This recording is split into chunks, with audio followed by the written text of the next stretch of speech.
Welcome to Speed Talking with Fora, a weekly debrief that keeps you up to date on the latest trends in travel.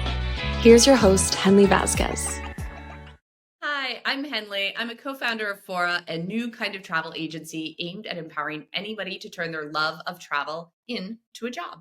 So today we're doing something a little bit different because we're coming up on the end of the year and I wanted to talk about jet lag. So I'm very excited to introduce Mickey Beyer Clausen, who is the founder of Timeshifter, a jet lag app. And we are going to talk about not only Timeshifter, but really what is jet lag, what causes it, and how you can try to tackle this problem without doing what I do, which is just like not to sleep for a long time. So I learned about Timeshifter and Mickey when I was recently in Vietnam. I was in Vietnam for the second time this year. I had been in Bhutan right before. I don't sleep well, like in the best of circumstances. I certainly don't sleep well when I'm traveling to totally different time zones. And I was in Vietnam this time for the IHG advisory board meeting. And what they did is announce their partnership with Timeshifter. And I was like, oh, what is this? And they said, this is this jet lag app.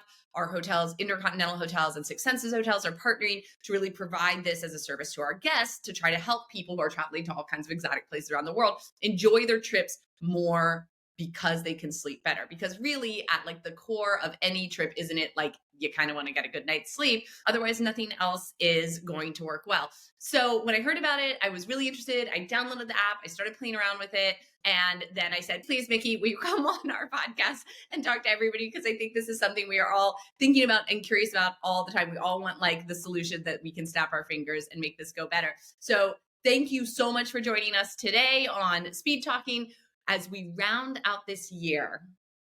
Thank you for inviting me. This is great, Henley. I always love sharing some of the science behind the app and help people understand how to tackle jet lag in a scientific way rather than following all their misconceptions out there. Yeah, so my like chugging coffees and like taking sleeping pills is probably not the right way. So Mickey, to start, can you just talk a little bit about what is Timeshifter and what was your inspiration behind starting this? Yes, of course. Well, Timeshifter is really broadly a technology platform for controlling circadian rhythms. And we'll talk more about how circadian rhythms play a role in jet lag. But we, as a company, we're looking at all kinds of problems that are caused by our circadian rhythms, from jet lag to shift work disorder to peak performance for athletes and beyond. So that's what Timeshifter does. It's really not something that I can take credit for starting, because before Timeshifter even got founded, there are scientists that have been working in this space for many years, including our co-founder and chief scientist, Dr. Stephen Lockley from Harvard Medical School. The whole field of circadian rhythms and circadian science is super interesting because there is so much information and so many studies done that can help us to deal with big problems in new ways. So I just happened to be introduced to Stephen Lockley many years ago, and someone he worked with over at NASA, Dr. Smith Johnston, that had been applying circadian science to help astronauts and mission controllers. So at Timeshifter, we've simply just made it available to other people than astronauts and elite athletes in a broader way, using apps and other means to get it out there to the masses. Amazing. Well, we appreciate that, because although we may not be astronauts or elite athletes, we do need some help with our sleep. So you partnered with IHG. And so IHG Hotels has lots of hotel groups, but specifically with InterContinental Hotels and Six Senses. And I think this is really interesting because you've got two of their brands, one which is super wellness focused, Six Senses. These are like amazing retreats that are really about having adventure and also self-care sort of woven into it. And then you've got InterContinental Hotels, which has gorgeous hotels and resorts around the world. Some of them, though, are more business oriented. So you may be in Mexico City at the Intercon and you're doing business, but also trying to have a vacation at the same time. So two of their brands where like sleep and your performance there actually matters. What made you guys decide to partner with IHG around this idea? Well, our partnership with Six Senses actually began all the way back to when Timeshifter was founded as a company in 2018. So we worked with them for several years. Granted, we had COVID in between, that sort of when nobody traveled or very few people traveled. And so we actually have a longer relationship with them through Six Senses. And a natural next step is InterContinental, because of course they do have, as you're describing, some incredible hotels. And there are both leisure and business travelers in those hotels. And we're just impressed with them as a company. We're always excited when big brands are willing to investigate circadian science and go behind that field, because very few people in the world really understand circadian science. We've been focusing on sleep now for a while, and everybody are excited about sleep science, but circadian science is still very little understood. So when somebody like InterContinental and Six Senses IHT are coming behind this science, it helps us educate people around the world about what this science really can do for us. And that's incredible. That's very valuable. So yeah, really excited about it, getting it to more people and educating people about jet lag and beyond. Because of course, the moment they learn how to deal with jet lag, they might realize that circadian science can help them in other areas of their life as well. Yeah, I mean, again, I'm such a bad sleeper all the time. I'm like, how can this help me with just general insomnia? There's probably all kinds of things that we could all be doing to sleep better, even when we're not jetting around the world. But I think one of the parts of just talking to you before this that I found so fascinating is like, there's not a silver bullet. Like, this isn't the same thing works for everyone. And Timeshifter is really about understanding like where you're traveling to, some of your habits, what kind of person you are, because it's so personalized. So can you talk us through a little bit of like the science of that and how that works for each, like on an individual basis? Absolutely. And I'm happy you brought that out, Henley, because the biggest issue we have today is that there's so many articles about how to deal with jet lag and so many people talking about how to deal with it. And it almost seems to be generic, like it's not personalized. It's like, here are 3 steps to how you deal with jet lag. And the moment you hear anyone talk about generic advice in this area, you just know from the get-go it's wrong. It's going to be wrong because, number one, it won't help everyone. Some people it'll be counterproductive for and make jet lag worse. But then, of course, we also need to dive deeper into the actual science to see if what they're saying has any merit at all. But yeah, the personalization aspect is important. Let me try to explain a few basic things about circadian science that I think everybody would find interesting and intriguing. So the real cause of jet lag happens up in our brain. We have a circadian clock in our brain. We call it the SCN. And this is not the only circadian clock we have in our body, by the way. We have clocks, all of our biological systems in our organs, from our heart, our liver, our muscles, our bones, our immune function, our metabolism. We have clocks in everywhere in our body. And so when we travel and we experience jet lag, it's because we're disrupting these clocks. And I'll get back to how that happens. What's important to understand there, just as a little side note, is that jet lag is not just feeling off or you're having trouble falling asleep or waking up in the middle of the night or not feeling great in the morning and be tired during the day. It's much more. You're disrupting every system in your body. So you're disrupting your immune function. You get more sick when you travel for that reason. You disrupt your metabolism, which means that you're not going to be able to consume foods as well as when in your home time zone or when fully adjusted. And so jet lag is much, much more than just feeling off for a few days. I think that's an important point to make. Now, this clock in the brain is designed for how we lived hundreds of years ago. So it wants us to rise with the sun and it wants us to go to bed and sleep a few hours after it gets dark.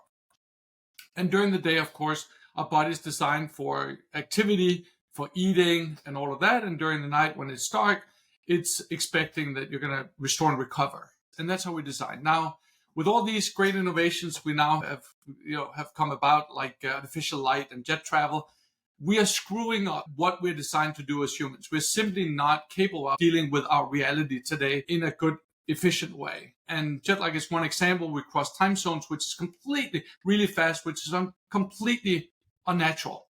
It is not something that we're designed to do. And what happens is that the circadian clock in our brain, the key time cue for that is light and dark. So again, during the day, of course, we expect to see light, and during the night, we close our eyes and it's dark outside, we expect to see darkness. When you move yourself to a new time zone really quickly, that light and dark cycle is disrupted. And the light cues happen at the wrong time for our body, and the dark cues happen at the wrong time. And that creates this disruption or misalignment with our bodies and our environment. And so that is why jet lag happens. So that's really the core of it. And the personalization aspect, the reason why it's important to tackle jet lag on an individual basis is because the clock in the brain in all of us doesn't have the same speed. It can be anywhere from 23 and a half hours to 25 hours versus 24 hours, which corresponds to Earth rotation. And the reason we call that chronotypes, we have different chronotypes. So some of us are morning types, some of us are evening types. And the reason for that is actually the speed of our clock. Now that speed has foundational importance in when we create a jet lag plan. Because if you're morning type versus an evening type, it will be easier for you to shift east versus west. And so we need to take that into account as we try to time our advice, which we can talk more about, to you specifically. And then, of course, in addition to us having different speeds in the circadian clock in our brain, we also have different behaviors, meaning sleep pattern. We also have a situation where departure time can be in the morning, in the afternoon, or evening. Even going to the same place, the plans can be completely different depending on departure time and arrival time. And some people might even have a stopover on the way, which also, is a factor. So for all of those reasons, there's a lot of moving parts. There are a lot of variability. There are a lot of factors that really play into when you should be doing what in order to quickly adjust to a new time zone. Yeah. And one of the things that I'm fascinated by is so the prescription of being exposed to light, at certain times to help adjust those circadian rhythms, or to be in darkness at certain times to help, again, adjust. It can be a little bit confusing when you're like, wait a minute, it's 10 o'clock at night in Bangkok and it's telling me I need daylight. What am I supposed to do? Or it's the middle of the day and I have to be out and it's saying for me to sit in a dark room. What are the hacks for sort of handling that need for light or need for darkness when, your natural environment around you is not cooperating?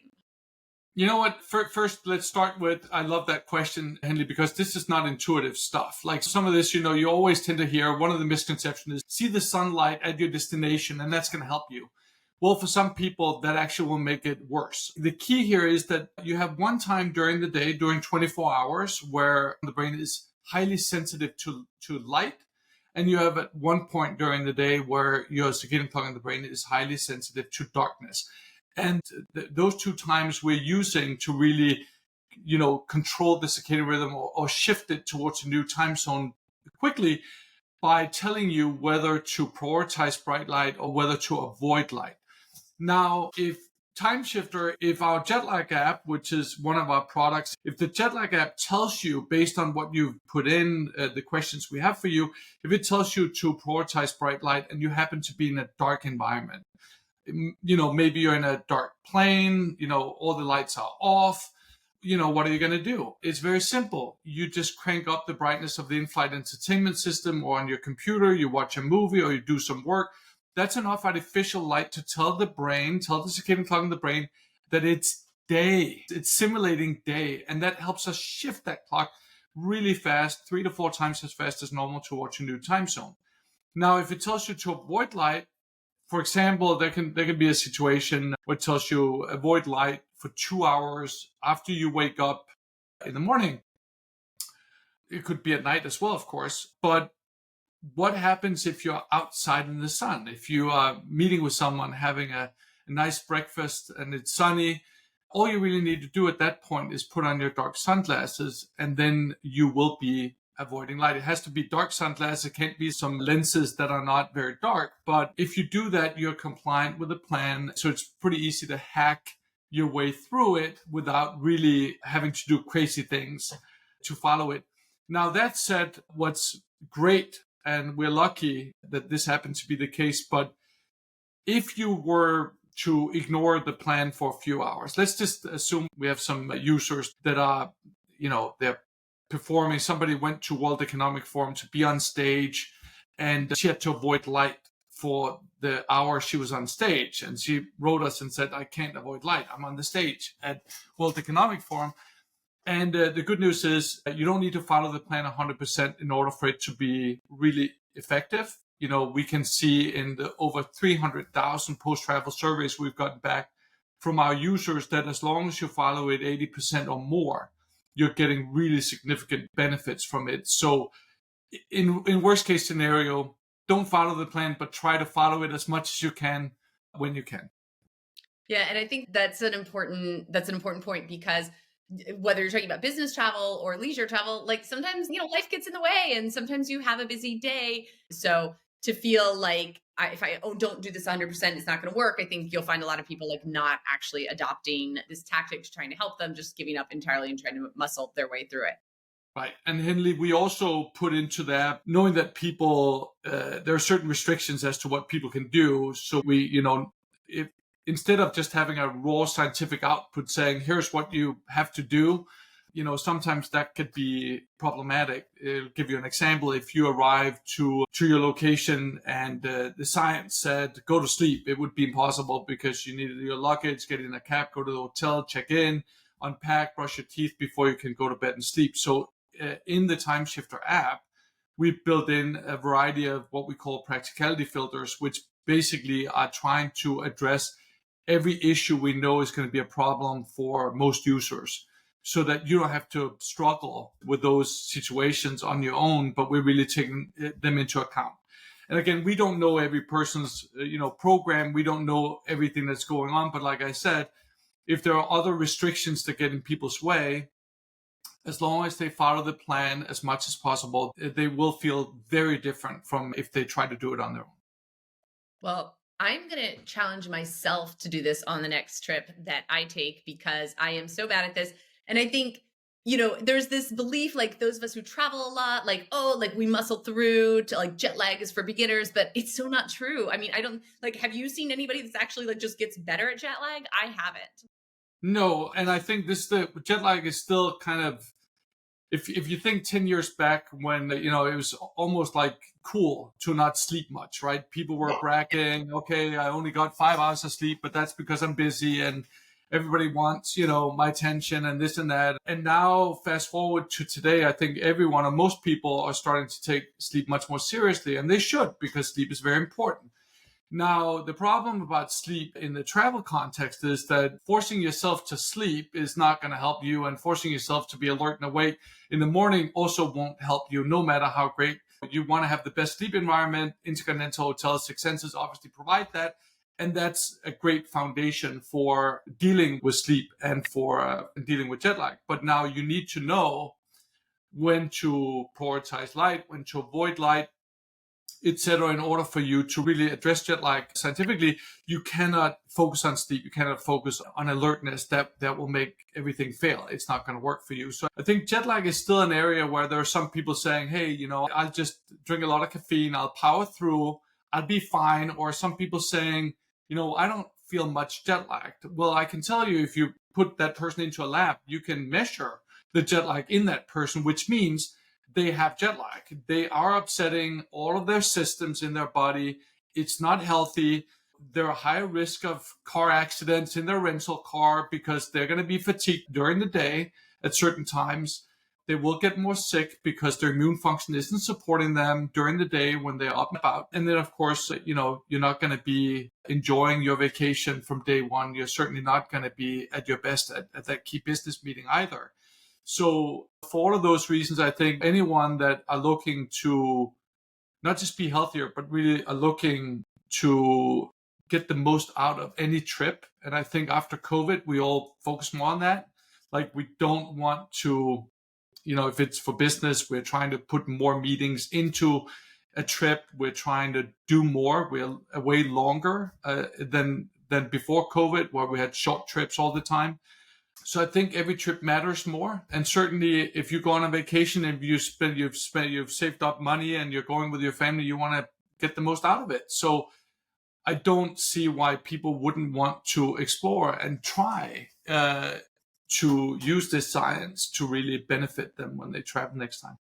Yeah, I think it's so true. It's like, this is all like, even if you act like you're like, I'm above this, I can do it. You're feeling it. It's why, like, you want to eat a pizza instead of eggs for breakfast. It's why, which actually I think InterCon has addressed with like a menu, so you can order what you want when you want. But that is really like, this is the effect of this on your body. Okay, one more question before we go, because I know that you're a dad and I'm a mom, and the jet lag of our children can disrupt our best plans because they're small and yet they're mighty when they're having temper tantrums. Can Timeshifter help with my kids and their jet lag as well? Absolutely. Right now, we don't have a family version of Timeshifter, but what we recommend that people do is to use the adults plan But as it relates to the sleep episode, right? So let's say you and I have 8 hours of sleep. In our plan, it's part of the questionnaire when we ask people about things when they get into that the first time. We try to get a sense of who they are. We try to estimate what their circadian time in their body is based on some questions. And of course, one of the things we ask about is your sleep pattern. And if our sleep episode is only 8 hours and your kids normally at home, let's say they get 11 hours, you need to add 3 hours to that plan. So if you could do that by adding an hour and a half, earlier to bed and an hour and a half later up in the morning. You just add that to your plan. We have an article about how to do that on our website. I think that so it can absolutely help. I can tell you that for years now, I go often back to Denmark. I live in New York, but I'm from Denmark and I have family in Denmark, and we've taken the kids every year since they were very young to Denmark once a year. And that 6 hour time zone difference flying east really screws things up for me and my family. Now, post Timeshifter, it really is very helpful. The problems we had in the past before using Timeshifter was the second night. Typically, we would wake up in the middle of the night, 1, 2 a.m., couldn't fall back asleep and watch TV shows on the iPad or whatever, like all the wrong things. And in the morning, waking up in the morning would be absolutely super difficult because that's in the middle of the night in New York. So you even if you get up at 10 o'clock in the morning, you feel terrible. Now, when you apply the Timeshifter app and the advice, you'll wake up in the morning at 7:30 on your own. At least that's the experience for me and for most of our users. And then you will sleep through every night, which is incredible. For the kids, we've used it. It's been great. And just read that one article we have and certainly do that next time you go on a family vacation. It's going to be very helpful. The last thing I want to say about that, one thing we haven't talked about, Henley, is melatonin supplement. Using melatonin without timing light exposure and light avoidance as we prescribe in the Timeshifter app won't help you. It might make some people drowsy. It makes me drowsy, and that might help you fall asleep a little easier. So yeah, it might help with that, but it doesn't help with shifting your circadian clock towards the new time zone quickly, which is what we want if you time light wrong, because light is the most powerful thing. And so if you see the wrong light, if you see light at the wrong time or you see darkness the wrong time, you will absolutely destroy any attempt to quickly adjust to a new time zone, regardless of how much melatonin you're using. But if you follow the light advice, adding melatonin supplement, it's an option in our app. You don't need to use it because light, again, is the most important part. But we tell you what type and dose to use. It's 1 to 3 milligram fast release. That's the right dose. So you don't want 5-10 milligrams slow release. And of course, you want to talk to your doctor before using it. You want to ground test it at home before using it on the plane. There are lots of things which we talk about in our app that you need to be aware of. But as it relates to kids, don't give your kids melatonin. So that's the only thing, part of the plan we don't want you to do. Don't give your kids melatonin unless your doctor, for whatever reason, has prescribed it for something that goes beyond jet. Good advice. All right. Well, Mickey, thank you so much. This is so helpful. Can you just tell everybody how would they go about getting Timeshifter? They should go to timeshifter.com. Well, if they, which is what the partnership is all about, if they travel and stay at the InterContinental Hotel or Six Senses resorts, they get a free jet lag plan. And in their confirmation email or in the room, whatever, they're going to get information about how to get that plan. If they are, for whatever reason, not staying at any one of those hotels, which we, of course, highly recommend, then they can just go to the App Store and download the Timeshifter app. It works for both iOS, iPhones, and for Android devices. So they can go to the App Stores and download it there. And Henley, if they're curious, we have some articles on our website on timeshifter.com where they can read more about the science. I highly encourage people to Google circadian science and circadian rhythms and start to learn more about them, because there's so many benefits, even benefits that we talked about in the beginning of this show, that are relevant in a non-jet lag context. So if I might end this thing with just a couple of pieces of advice that you can use at home. You've heard it before. no electronic devices in bed. And the reason for that, which we've talked a little bit about today, is because it sends a signal to the brain that it's day. And that is giving you acute alertness, and it's affecting how your circadian rhythms are working. You really want to avoid light 2 to 3 hours before bed. And when I say avoid light, if you have a dimmer, dim it down. I can highly recommend you look at biological lighting. So there are light bulbs and light solutions now that can change the color spectrum and help you in a better way get the right light at the right time. The other tip I would highly recommend is in the morning, of course, get as much sunlight or get as much bright light as you can, because that sends a signal it's day and that really helps you get going. And finally, I would say try as much as possible to create a stay bedtime and wake up time 7 days a week.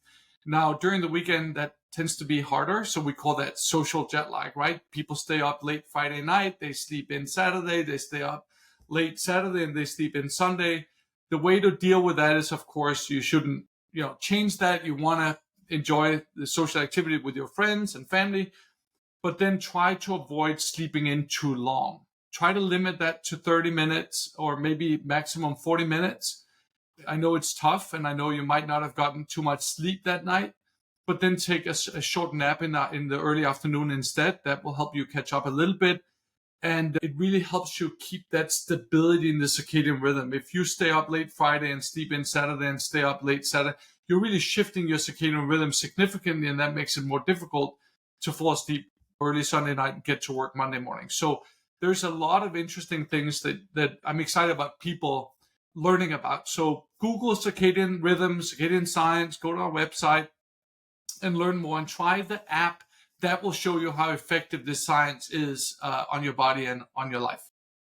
Well, I'm going to do it. I'm headed to London in January and 100% going to be using this. And really, this is like a great value add too. If you're staying at an Intercon or Six Senses, make sure that you take advantage of this free jet lag plan to give it a shot. But otherwise, wherever you're going, we're going into a busy holiday season. I personally get anti-social jet lag, which is where I fall asleep on the sofa with my dog at 9 o'clock at night. But whatever it is where you're doing, whether you're staying up late, whether you're traveling, I think this is the time to also make sure you're still getting the sleep that you need. So I encourage everybody to give this a shot. I sure will be. And Mickey, thank you so much for joining us. This is fascinating stuff. I think, like you said, it used to be this whole hustle culture. We stay up late, we still work all night, we don't sleep. But that's not good for you. It's not good for anybody around you either. So let's get better sleep, get Timeshifter, take a vacation. And thank you, Mickey, for joining us this week. So we will see everybody else next week. We will be doing a look back at what happened this year in travel and what we think is hot for next year.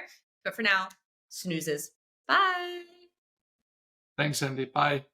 Hey, everybody. Thanks so much for joining on this episode. As a reminder, if you are on the wait list and interested in becoming a Fora advisor, we have a secret code word for you. So when you're filling out the application and it asks, do you have a secret word to skip the wait list? You do. It's jet lag. Put that in there, and our membership team will be able to pull your application up to the front and review you sooner rather than later so that you can kick off the best new career for the new year. Thanks again. Thanks for tuning in. Don't travel too far before hitting follow and subscribe. Check in next week for the newest episode of Speed Talking with Fora, and our take on what's currently happening in the wild world of travel.